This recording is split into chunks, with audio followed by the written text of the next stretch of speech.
If I were to describe Michael to someone who didn't know him, I would say, this is a guy you have to get to know. He's a man who puts his faith and his family and his community first. Mike Ginley is one of the smartest, kindest people that you'll ever meet. One part of the prayer is to give and not to count the costs. My brother Mike gives nonstop and doesn't worry about the time or the effort or the constraints on that for him. He wants to know, how can I help and what can I do to help somebody else? That's my brother Mike. He gives unconditionally to people and gives people second chances and supports people and goes out of his way to be one of those people that puts a hand down to bring somebody else up. He's one of the sharpest people you'll meet, and anything that he jumps into, he jumps completely in. He's a very loving guy.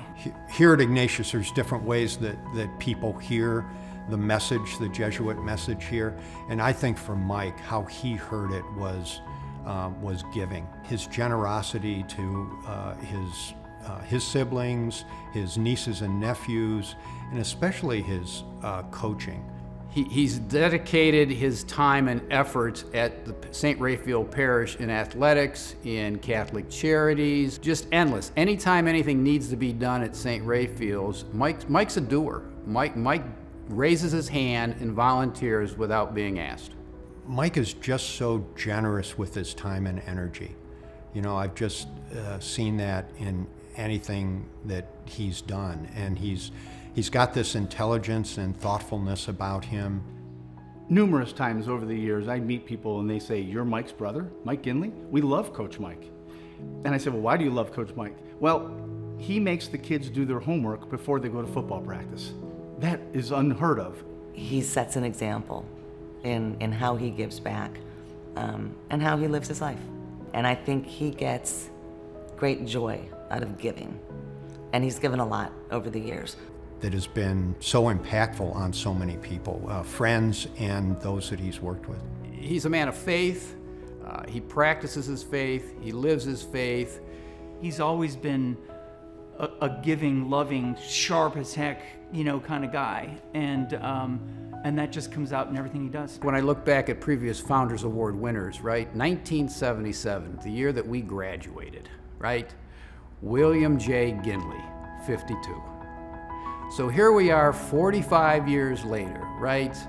Michael P. Ginley, 77, Founders Award winner. Ignatius has been a big part of our family, starting with my father. Everybody, all the boys were born with blue and gold booties on. I think he followed very much in my dad's footsteps in terms of service back to Saint Ignatius, and just has never, he went here for school, but it's always been a part of him.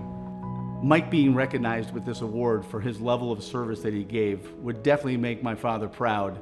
As the oldest of 7, you get stuck with the old setting a good example. That was a big part of growing up, and the Ignatius experience just continued what she'd already gotten started with us. The job was to stand on the shoulders of the people who came before you and just continue to do quality work with whether it's the alumni or with the kids that we coach, to just keep a good thing going. St. Ignatius has been a great place for me, and I've tried to be a good steward in turn for St. Ignatius. But I come away with a great sense of gratitude for all that it's meant, the people that it's introduced me to, the values that it's reinforced over the years.